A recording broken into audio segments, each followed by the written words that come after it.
Good morning. Good morning. Good morning. Thank you all for being here in person and online. Thank you. I would like to first express my deep appreciation for the hospitality that I've experienced this week. It's been really very profound and very heartfelt, and I really appreciate all the work that's gone into your preparation and being with me, accompanying me through this week. So I really appreciate your efforts. Thank you so much. And my most special thanks to our teacher Edo-san for her initiating the invitation, and for all those who care for her and watch over this Sangha. You know, I am deeply, deeply grateful for what you've built here. It's just an incredible place. So thank you. Excuse me, Nikki and Vi, turn your chairs so you don't hurt your neck. Please, That's a good anybody idea. else, same.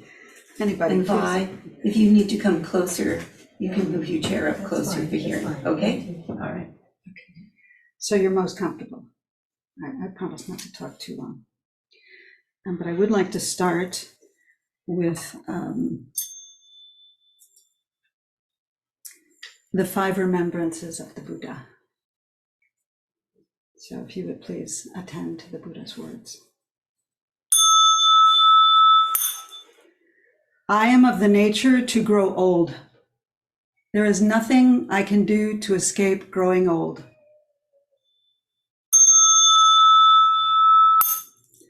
I am of the nature to become ill. There is nothing I can do to escape illness.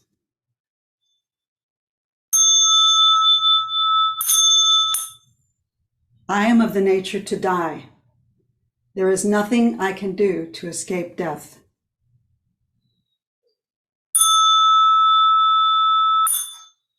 Everyone I love and all that is dear to me are of the nature to change. There is nothing I can do to escape being separated from them.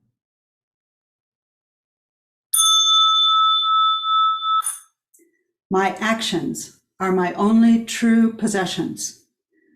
My actions are the ground upon which I stand. Thank you.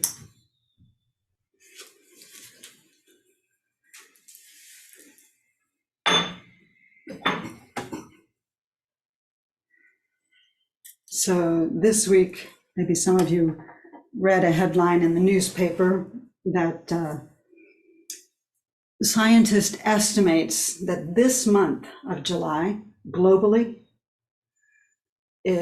will be the hottest temperatures reached on Earth in the last 120,000 years. I don't know about you, that's a little hard for me to take in. Even though temperatures have only been recorded since, say, the mid-1700s or so, scientists are checking tree rings and ice corings and other ways to measure how the Earth has come to this level of suffering, honestly. So while we think that, you know, we've had pretty predictable conditions up to now, they're beginning to unravel. The article put it this way: this puts the power of human industry in a somewhat similar class with the meteorite that crashed into the Earth 66 million years ago, killing off the dinosaurs.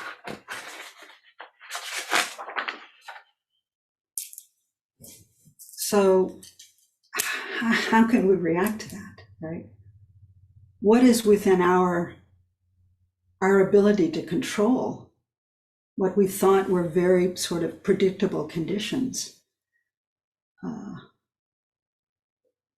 The Buddha points to our actions, right? And Ryokan-san, in his Friday message, he suggests we consider the work of our hearts. Ryokan-san says, ancient sages left their works behind not to let us know about themselves, but to help us understand our own stamp. Had we wisdom deep enough to know ourselves, single-handed, no benefits would result from the works that the ancients sent us. Sweet saintliness is to be sought as the work of the heart. This plainest truth must be implanted time and time and time again. So Shakyamuni Buddha and Ryokan are saying that in any epoch, old or new, our work is the work of the heart to shape the quality of our actions, to summon courage and openness to continue to meet reality as it changes, as we change, time and time again. Our work is to actively seek and find the courage and openness needed for the conditions each moment, with patient acceptance to do no harm.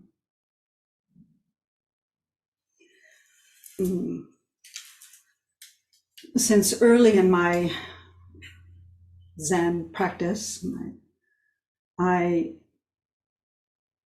developed an affinity for the second bodhisattva vow. Right? Delusions are inexhaustible. I vow to end them.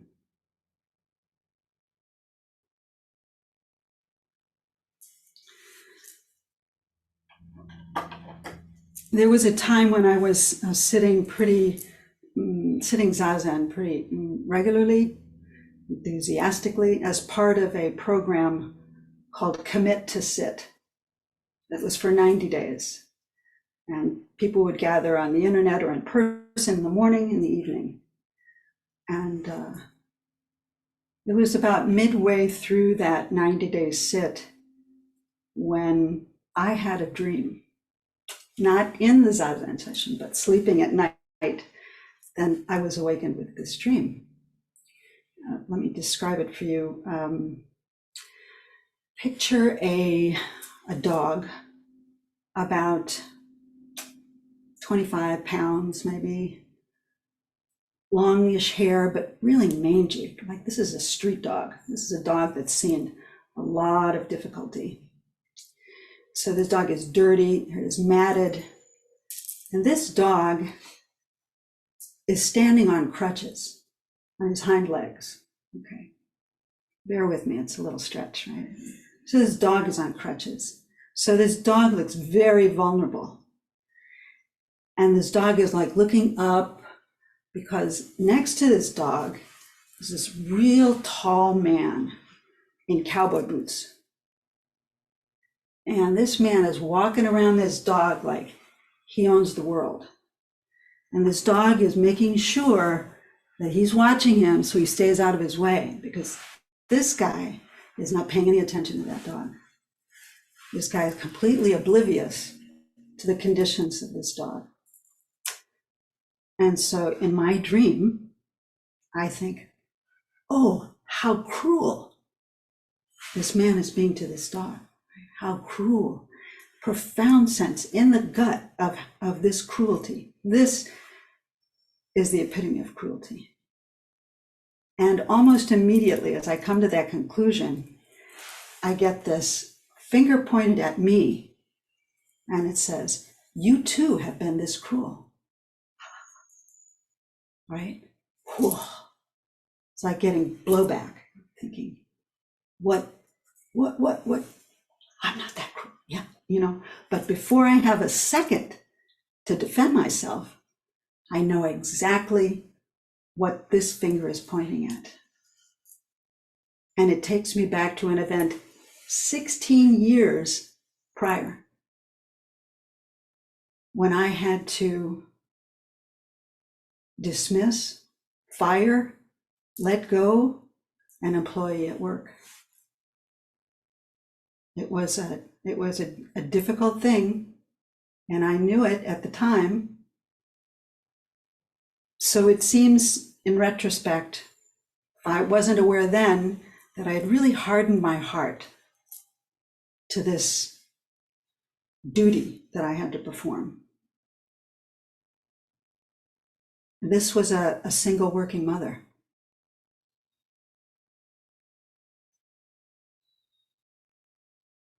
So that was very revealing to me of how I had been really sucked in by this image and know how cruel it was. So, and then yet it came right back to me. So I'm thinking, whoa, that's a way to really call me to check my perception of myself, my ability to engage my heart and to be open, to be courageous in situations that are difficult.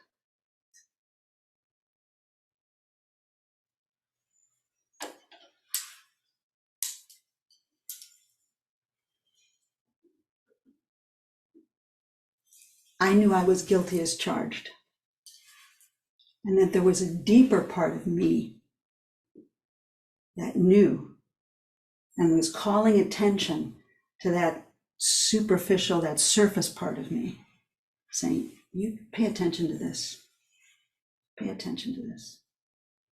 So I'm very thankful for that dream.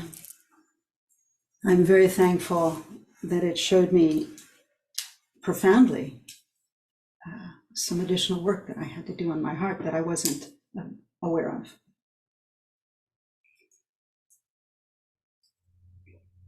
When I was a newly minted novice priest at a monastery in Japan, which is a neighbor to the temple that Edo-san has practiced in for years.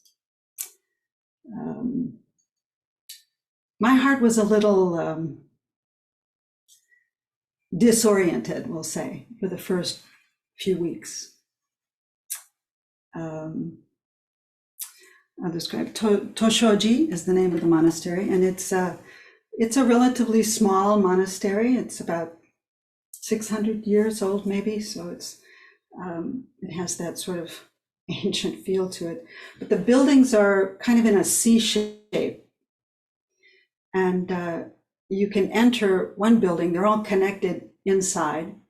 So the protocol is you take off your shoes before you enter the buildings, right? And there's shelves there for you to put your shoes, and then they're there when you come back. Well, we were moving towards many parts of the building for different activities and ceremonies, and I found that I was inevitably putting my shoes at this one entrance, but then needing to exit from a different door where my shoes were not located. So depending on the urgency for my errand, I either have to run through the building to get my shoes or borrow somebody else's shoes from the shelf. And there were shoes of all sizes and all kinds, a lot of sandals and Crocs and boots. And so you just try your best to grab a pair that you think is going to fit and be good for whatever you had to do at the time. So sure enough, there was one morning when we were working outside, and for some reason, I don't remember, I had to exit the complex from the place where I had left my shoes. So there was a pair of shoes that had a name of a monk on it that I knew, that I thought, well, I'll borrow these shoes. So I borrowed the shoes. And then later I was working with that monk out in the courtyard pulling weeds. And I went up to him and I said, hey, Ise-san, I've got your shoes. Where do you want me to put them? Ise-san was a very, very thoughtful, very kind monk. And he just thought for a while, and big smile. He said, put them everywhere. And I was, it was just like, in that instant, I felt so welcomed. I felt such a place the my place, his place, our place was everywhere. And it helped me get into that community in a way that it was very special to me. So I'm very thankful for the hearts of such people that show generosity and show hospitality and show concern. Later that summer, after I returned to LA, there was a visiting lecturer from the Soto Shu, Reverend Sensho Watanabe. He visited Zenshuji, where I was practicing in LA, and he shared this poem called Straightening Shoes. And the poem goes, when you straighten your shoes, you straighten your heart. When you straighten your heart, you will also naturally straighten your shoes. If you straighten your shoes when taking them off, when putting them back on, your heart will not be confused. If someone leaves their shoes in disarray, straighten them without a word. If we live like this, certainly the hearts and minds of all the people of the world will naturally align. So I think of that poem a lot. So as we read together last Wednesday, Zen Master Dogen recommends that we practice Zazen with no thinking, with no goal and no expectation. Not thinking, not striving, chasing words or phrases, goals or expectations.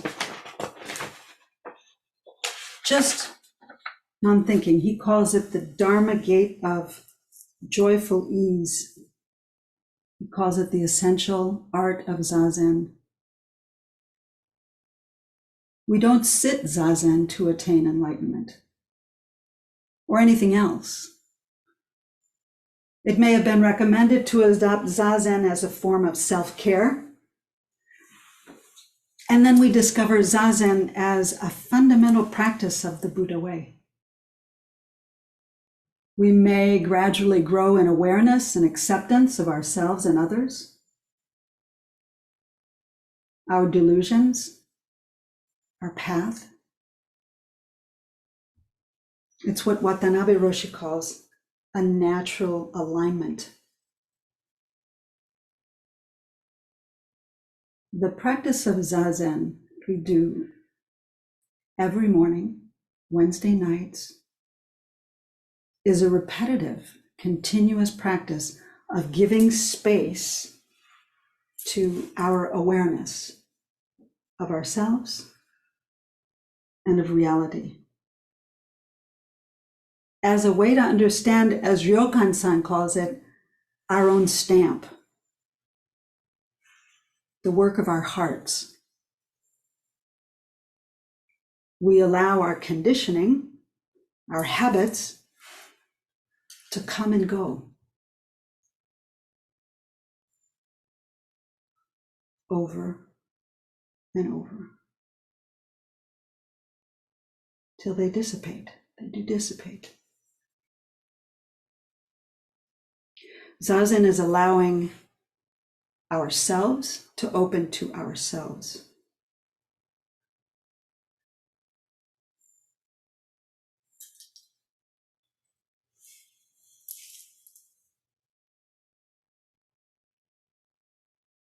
This courageous opening of our heart serves our everyday lives.